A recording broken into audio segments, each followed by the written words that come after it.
Alright, as far as the quiz goes,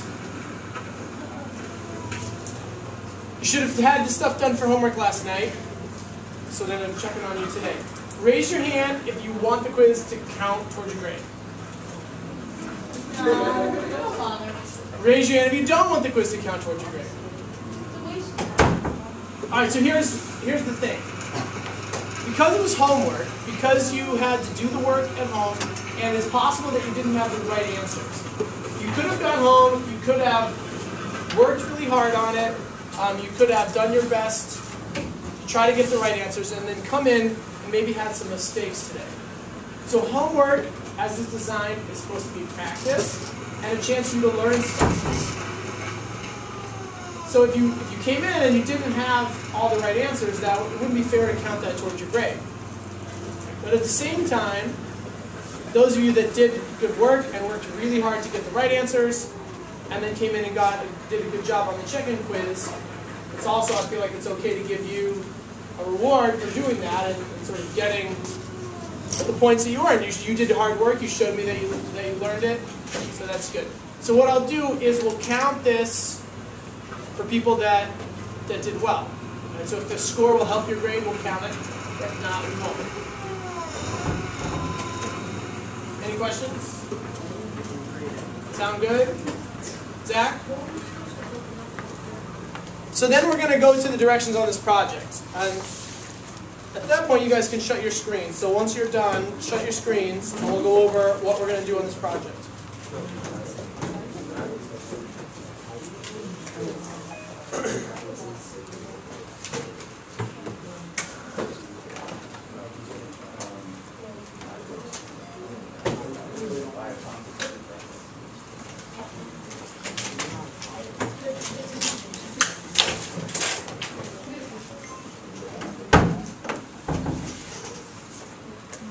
Alright.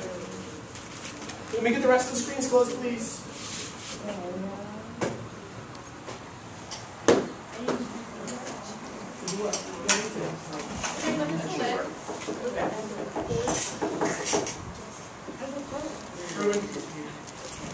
Yes, sir. I was just helping. The basics of the project are that you are going to be giving a presentation to the class on the scientific revolution. Under the module on the scientific revolution, I have a project label, and then there's a whole bunch of files that all go together under this project. The very first one is the directions file. Let's clean this up a little.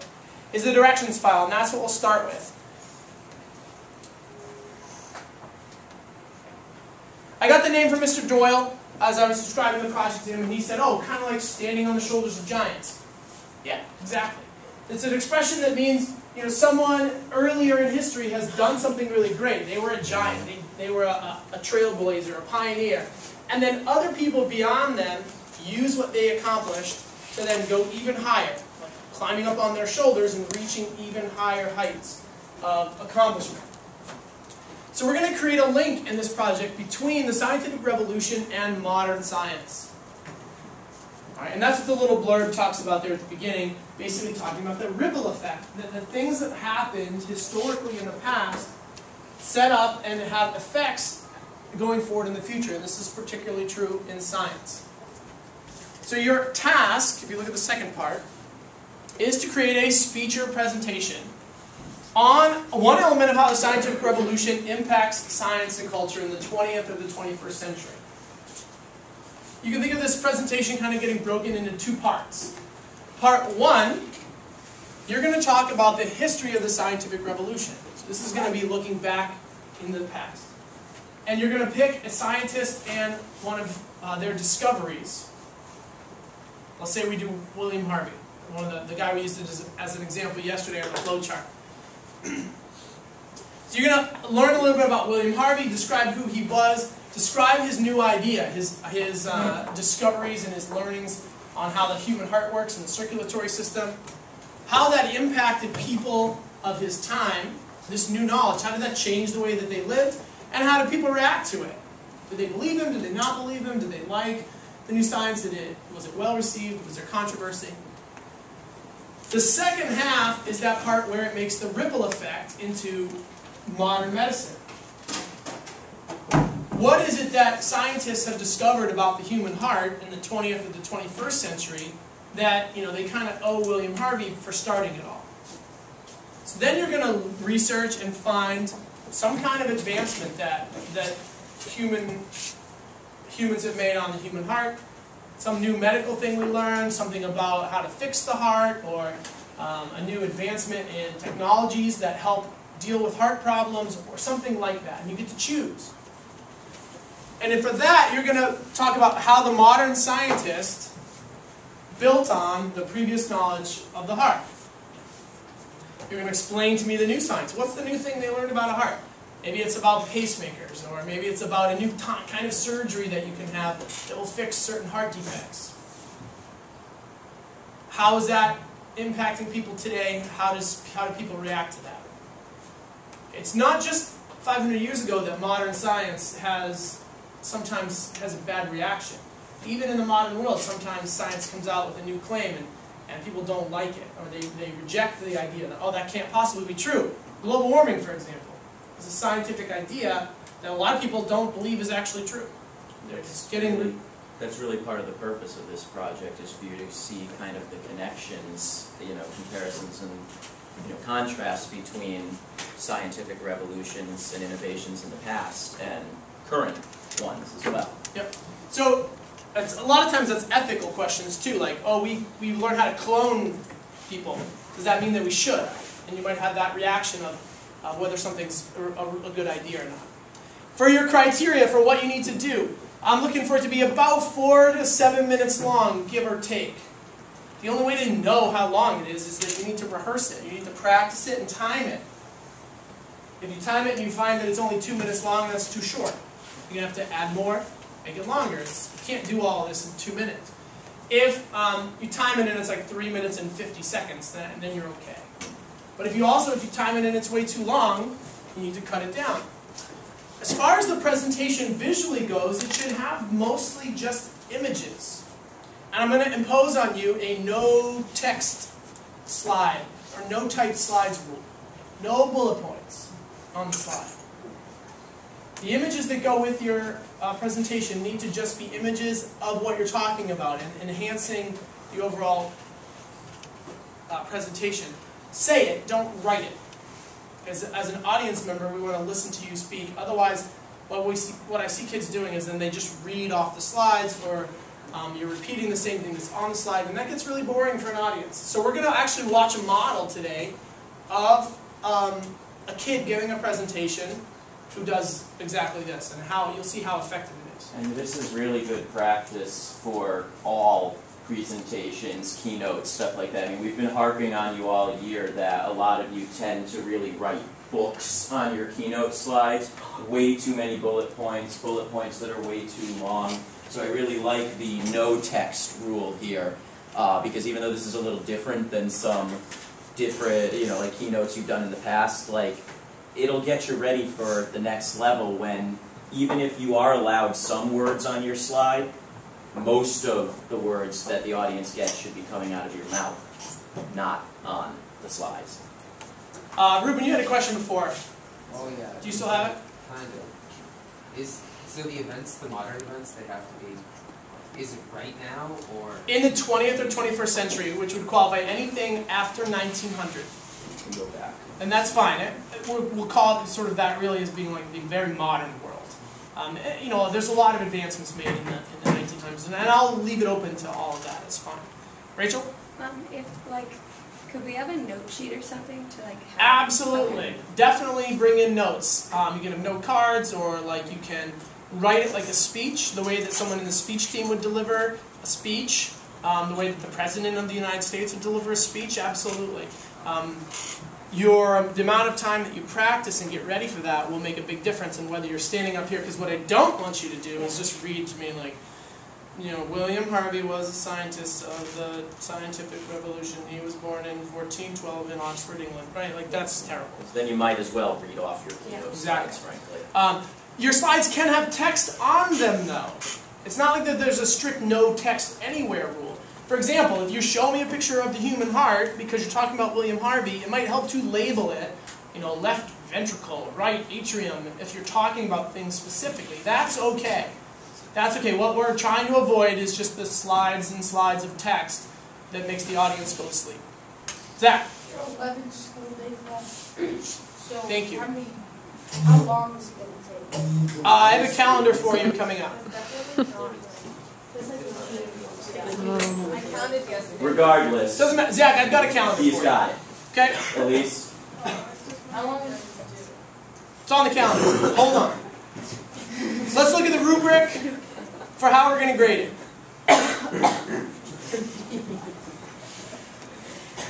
Okay. 3 basic areas. Real simple. I'm going to grade the information that you present. Okay, that's a huge part of it. How well you answer the question. Do you do the job of the task that I set out for you? Second part is your speaking skills. And that's a huge part of what we're trying to practice. We haven't done that much of it. And the only way to get better at it is to do it and to practice it. It's not something that you're born with. You don't wake up one day and just give a great presentation. You practice, practice, practice like anything else. So that's what we're going to work on. And then your images don't count as much as the other 2 parts. They enhance your presentation. They aren't the heart of your presentation. So let's look in the proficient column. What are we looking for your information? Basically, to become proficient in your presentation for information, do you completely and clearly address the topics that I laid out for you in your task? If you do all of those parts, and you do it, and what I put up here was, does it make sense to the audience? If you come up and you give a presentation that does everything I asked, and it's clear and the audience gets it, you are proficient. Good job. To get above that, to go into the 4 category, what we're talking about is coming up and really showing me that you have absorbed and understand the workings of the human heart. That you really have a higher level of understanding of your topic. And that you really, truly teach the audience something. And if you get up here and you give a presentation where your classmates actually walk away learning something, then you have gone above and beyond. That is exemplary on your information. And you're showing us relevance too. If we can understand why it matters, you make that clear, and those connections between the past and the modern world, that's to get a 4. Joe? Does it have to be something about the physical body, like heart or arteries? No, I just was using William Harvey as an example. You have. So could I do something along the lines of psychology? It's got to be something that was developed originally during the scientific revolution, and then was led to greater discoveries. So there's a huge area of things that are open though, and I'll show you that as well. I built you a slide that has possible places that you, like scientists and fields of study that would be good to look in, and then you can find new ones too.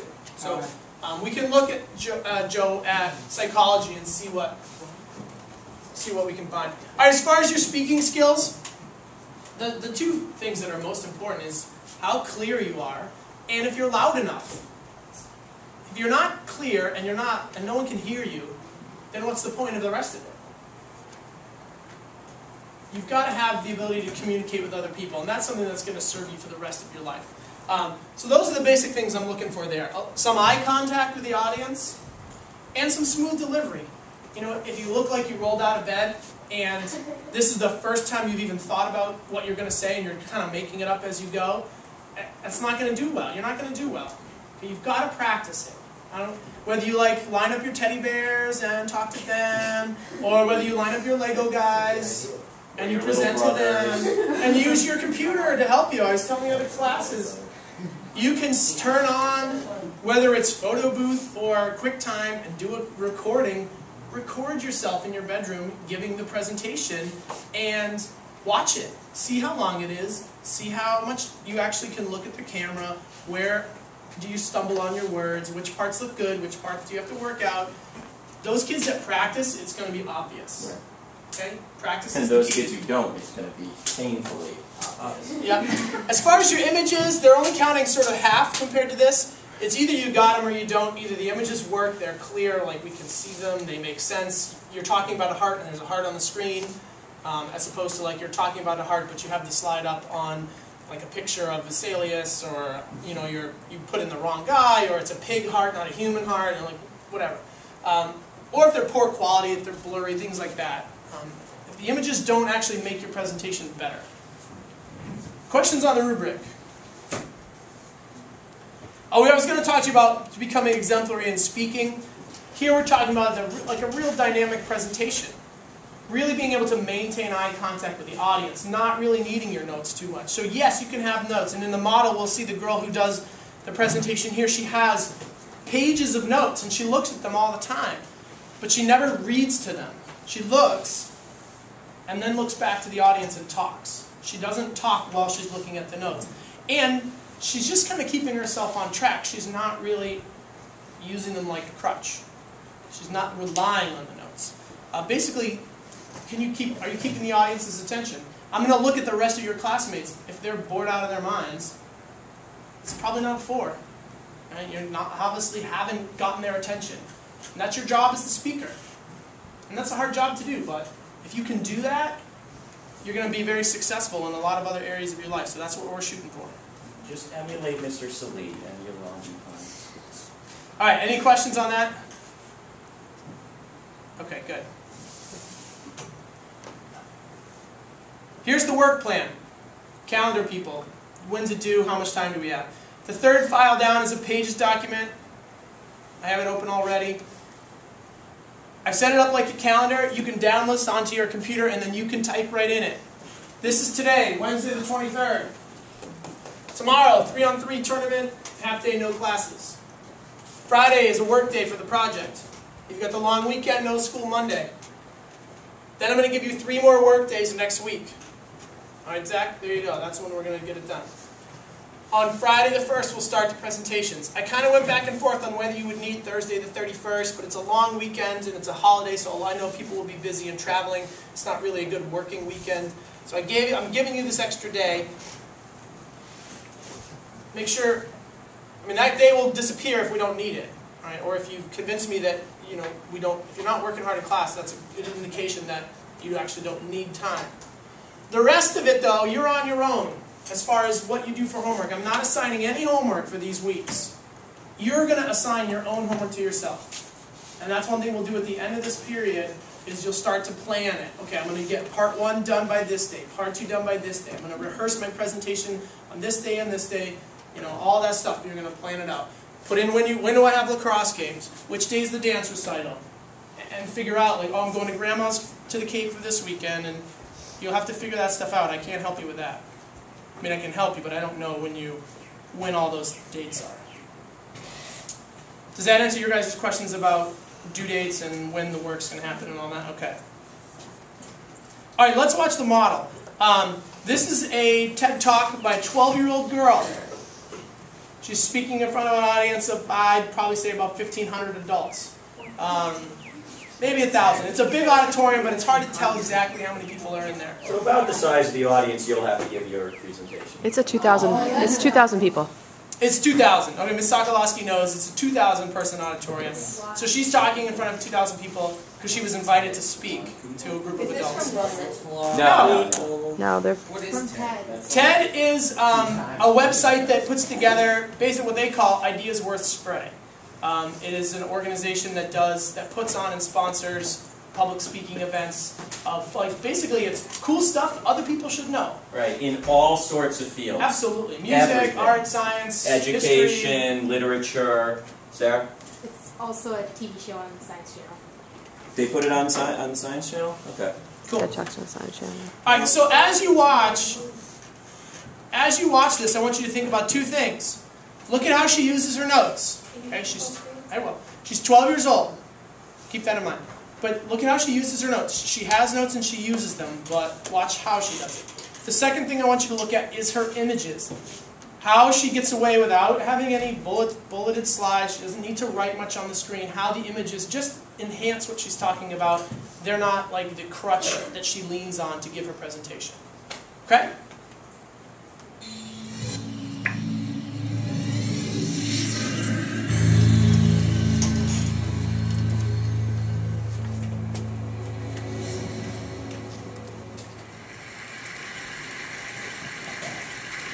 Now, I want to start with the question, when was the last time you were called childish? For kids like me, being called childish can be a frequent occurrence. Every time we make irrational demands, exhibit irresponsible behavior, or display any other signs of being normal American citizens, we are called childish. Which really bothers me. After all, take a look at these events. Imperialism and colonization, world wars, George W. Bush. Ask yourself, who's responsible? Adults. Now, what have kids done? Well, Anne Frank touched millions with her powerful account of the Holocaust. Ruby Bridges helped to end segregation in the United States. And most recently, Charlie Simpson helped to raise 120,000 pounds for Haiti on his little bike. So as you can see evidenced by such examples, age has absolutely nothing to do with it. The traits the word childish addresses are seen so often in adults that we should abolish this age discriminatory word when it comes to criticizing behavior associated with irresponsibility and irrational thinking.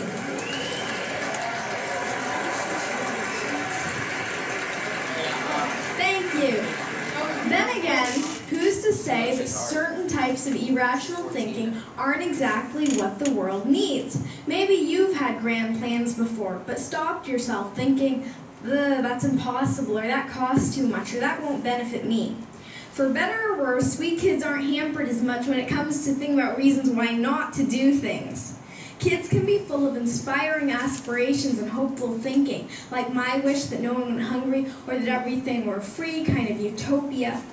How many of you still dream like that and believe in the possibilities? Sometimes a knowledge of history and the past failures of utopian ideals can be a burden, because you know that if everything were free, then the food stocks would become depleted and scarce and lead to chaos. On the other hand, we kids still dream about perfection. And that's a good thing, because in order to make anything a reality, you have to dream about it first. In many ways, our audacity to imagine helps push the boundaries of possibility. For instance, the Museum of Glass in Tacoma, Washington, my home state, Yoo-hoo, Washington, has a program called Kids Design Glass, and kids draw their own ideas for glass art. Now, the resident artist said that they got some of their best ideas from the program because kids don't think about the limitations of how hard it can be to blow glass into certain shapes, they just think of good ideas.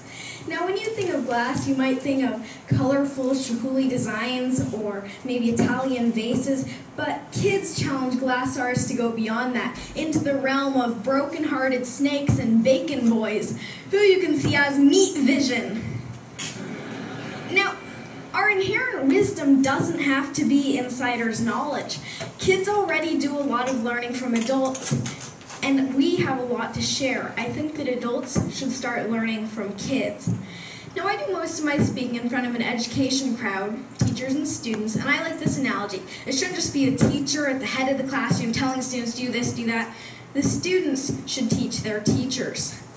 Learning between grown-ups and kids should be reciprocal. The reality, unfortunately, is a little different, and it has a lot to do with trust, or a lack of it.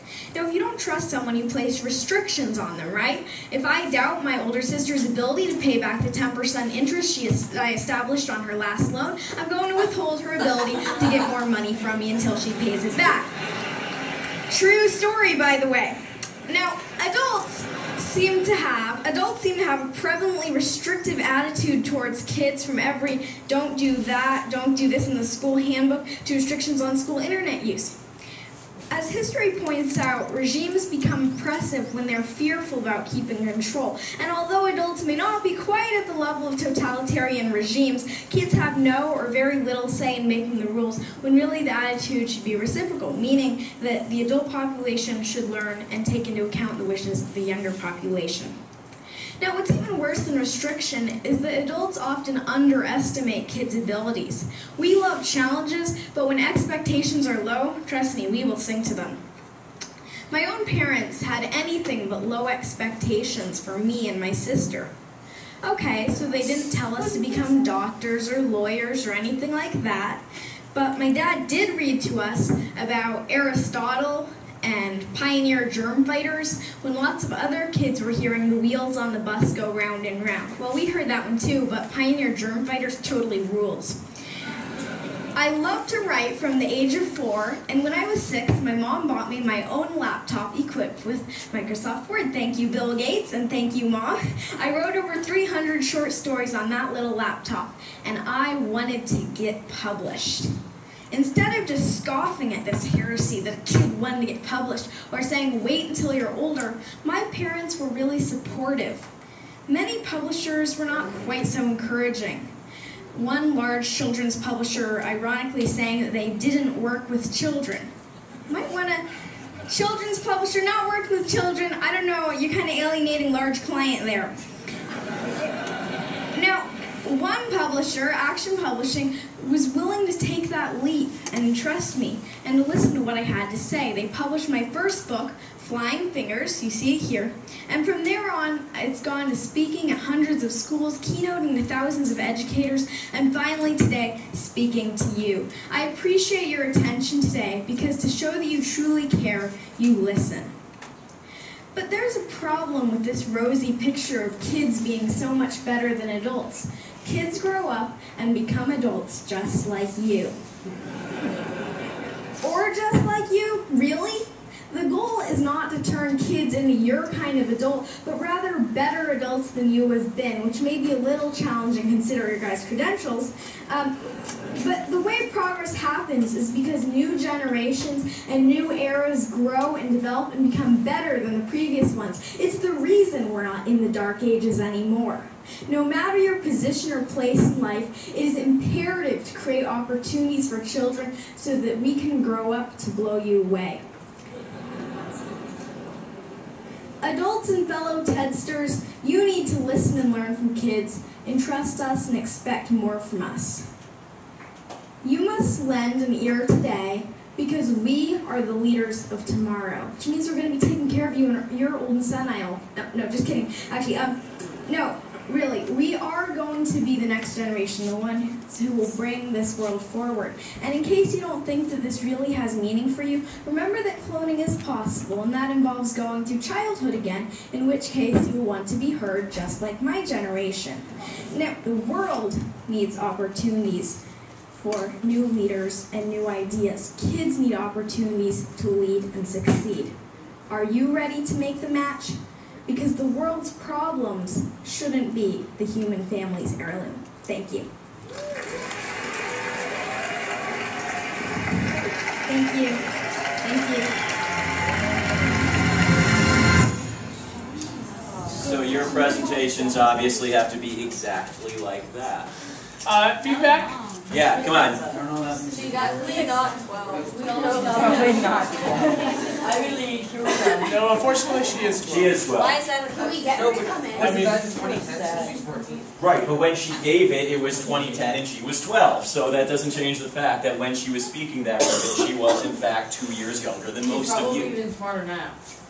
That would be a good assumption to make, Joe. Is my dad going to be Airson? What did you see in terms of the things Mr. Silly asked you to look for? Okay, her eye contact, her use of her notes, her use of the images on the slides behind her. What did you guys see? Karen?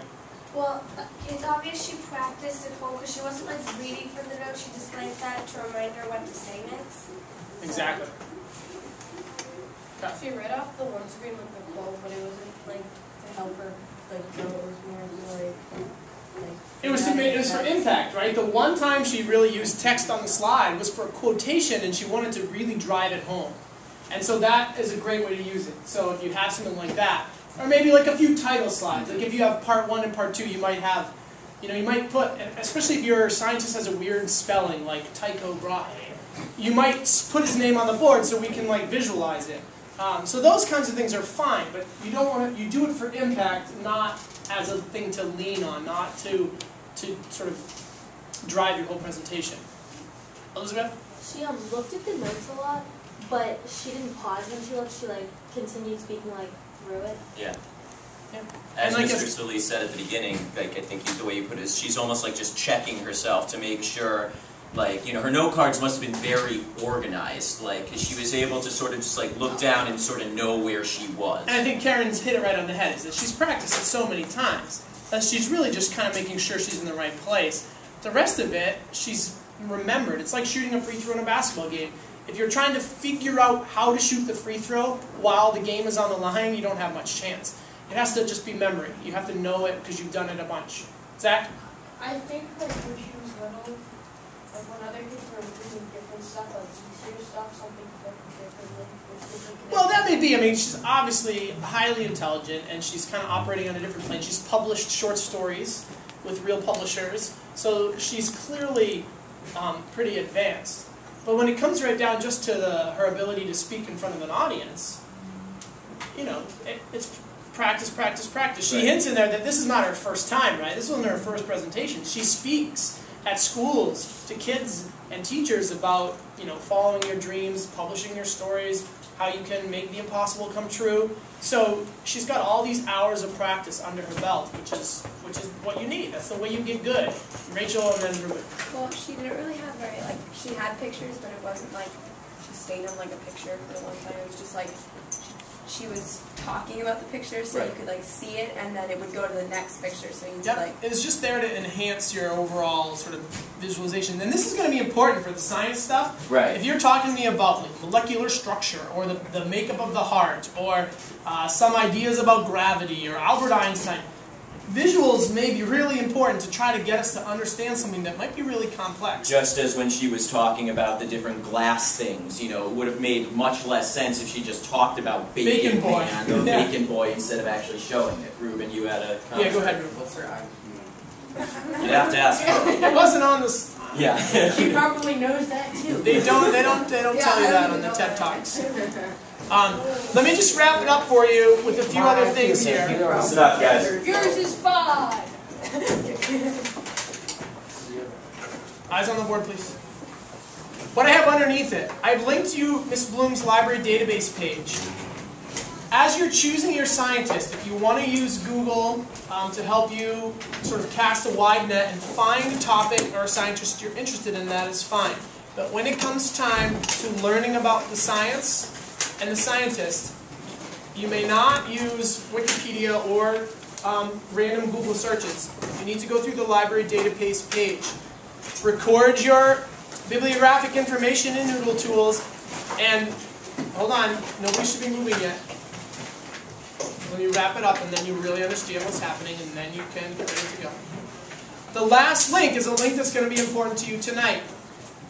Because when you come back to school on Friday for class, you need to have chosen a scientist and a topic. Okay? This page is a web page, and I have listed a bunch of people in different areas. Astronomy, physics, medicine, math, general science, biology, and chemistry. This list is, you can expand it to other people. But they've got to be people from the scientific revolution, which is really basically the 15th and 16th century, a little bit of crossover into the early 1700s. So if it's someone you're not sure about, check with me. You can always email it to me or just ask me tomorrow. All right. Please put up your chairs. More than one person doing it.